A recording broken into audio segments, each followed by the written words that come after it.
Hi, everybody. I hope you're all well. I'm feeling a little better, but am under a bit of pressure to get everything done. And to be honest with you, I did it all to myself. I loaded myself with a variety of projects, a manuscript, the Christmas market, a new channel on Rumble, and so on and so forth. And then I have to still deal with end of year exams. And then there's the multitude of things I wanted to do this year, which has not been done yet. And of course, being ADHD and a little OCD, these things are keeping me awake at night. But I'm afraid I will have to find a way to let go of some of it, or I will drive myself insane. So let's get back to our royal roundup. Firstly, for those of you who still, after so many years, come onto my platform and tell me I am wrong and that the king cannot remove royal titles, please don't. Just stop it. Go Google the Titles Act of 1917. Go Google British royal history. Contact your government, or if you are in another country, contact your British Monarchist League through your embassy or High Commission. Royal titles are honorary titles bestowed by the monarch, and the process to remove those titles starts with the monarch. British Parliament made it clear in writing that they will not interfere with royal titles. However, as the British monarch is not an absolute monarch but a constitutional monarch, he has to inform Parliament of any such decision. The only, and I repeat, only act of Parliament needed is to change the line of succession. That requires an act of Parliament, but not removing royal titles. The matter in front of Parliament at the moment concerns all the other titles of the British gentry and nobility and should not be confused with royal titles. There are the following classes of titles: nobility, landed gentry, non-hereditary nobility, and ennoblement. Currently, there are no hard and fast laws and rules, and the boundaries have become blurred, and the power to intervene in or with certain titles currently rests with neither the monarch nor Parliament. And when a situation occurs where such a person holds a title which affords him certain privileges, but he is deemed unfit for whatever reason, it often results in a back and forth about who, why, or for what reason the title and privileges should be removed. For instance, one existing rule is that a member of the House of Lords cannot simultaneously be a member of the House of Commons. So a man who inherited his father's title may sit in the House of Lords, but should he go ahead and take part in an election and win, he will be disqualified from taking his seat in the House of Lords.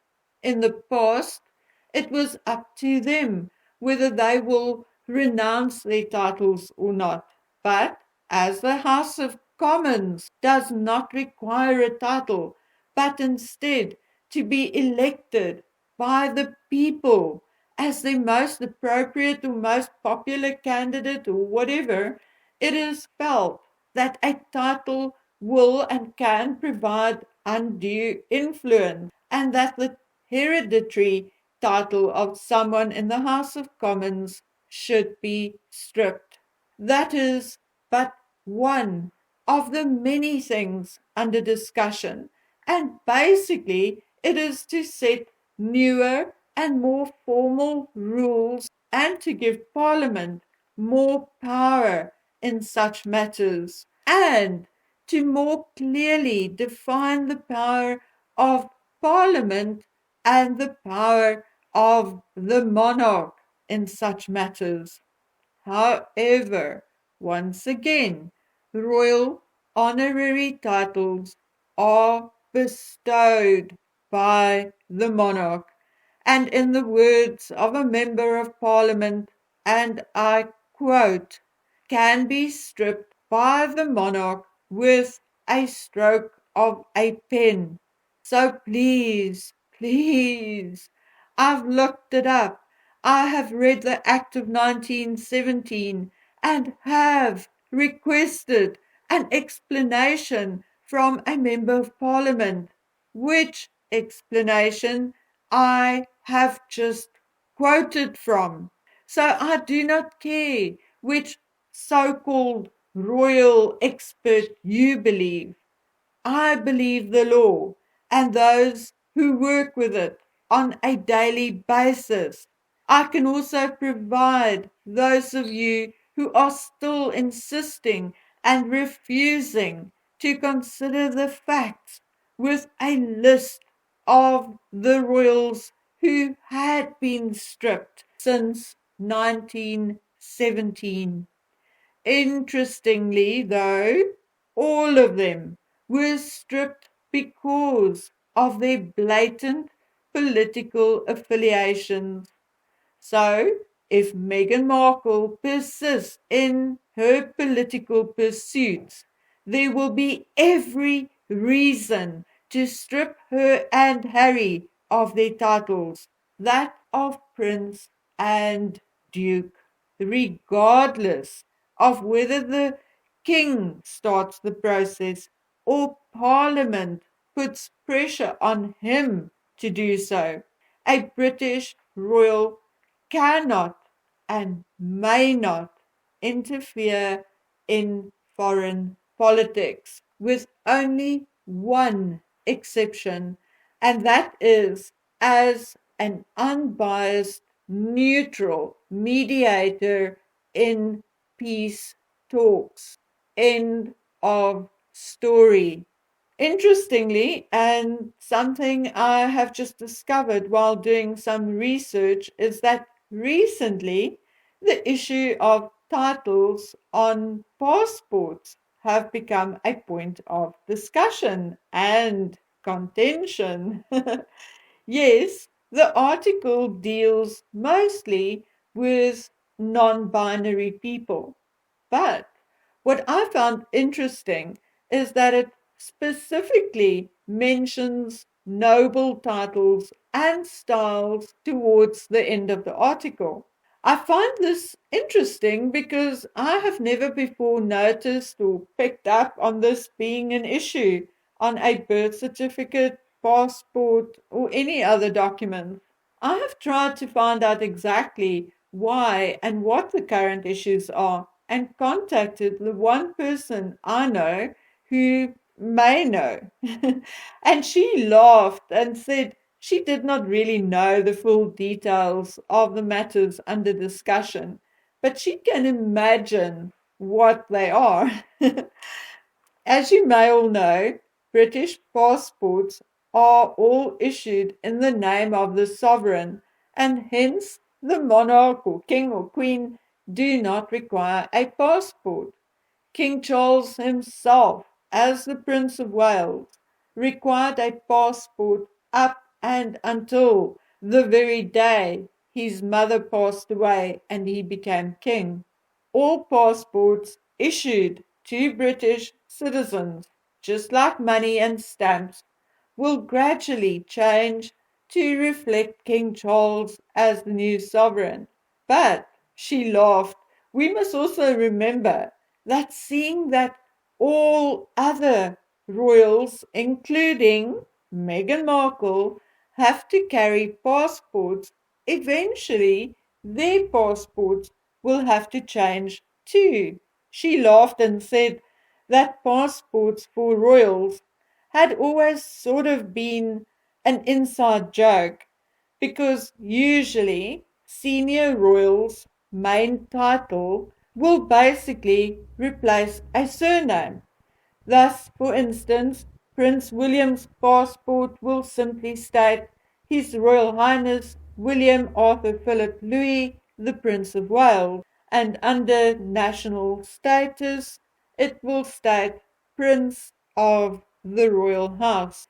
Previously, it was likely His Royal Highness William Arthur Philip Louis, and under status Prince of the Royal House. My friend laughed. She said it was already difficult to fit just all those names on the front of a passport. But allegedly, there had been royals who wanted all their names and titles in their passport, and it was just not doable at all. Now, she did not want to say who this allegedly was, and I'm sure Meghan Markle is not the only entitled royal, but in my imagination, I could just conjure up a picture of Meghan's passport stating Her Royal Highness Rachel Meghan, the Duchess of Sussex, Countess of Dumbarton, Baroness Kilkeel, Princess of Great Britain. I can imagine the poor clerk at Home Affairs telling her to choose one and be done with it. Anyway, I'm sure the matter under discussion is more complicated than that, but I thought that possibly this could be funny. Okay, so on to a more serious matter. We all expected Harry and Meghan to do something on Remembrance Day and just hoped and prayed that they will not go tramping all over the grave sites of fallen soldiers again. Well, we then saw Meghan putting out the photograph, which was actually, in reality, taken in The Hague during Invictus. And then there was a post on the Archwell website reading, We are proud to work with so many organizations that support veterans and military families, including the Invictus Games Foundation, the Mission Continues, Team Rubicon, Scotty's Little Soldiers, and Great Generations Foundation. Today, every day, thank you for your service. Okay, that sounds very much like Meghan. And then there was the letter to Scotty's Little Soldiers, allegedly from Harry. But how many of you knew that Harry, Prince of the British Empire, did actually make a public appearance, all royal and adorned in a black suit? He paid a visit to the USS Arizona Memorial at Pearl Harbor on Friday. Harry was on his own and he spent time talking to families who were also visiting the memorial. Of course, Friday was also Veterans Day in the United States and is indeed a federal holiday in America, and it dates back to the end of World War One.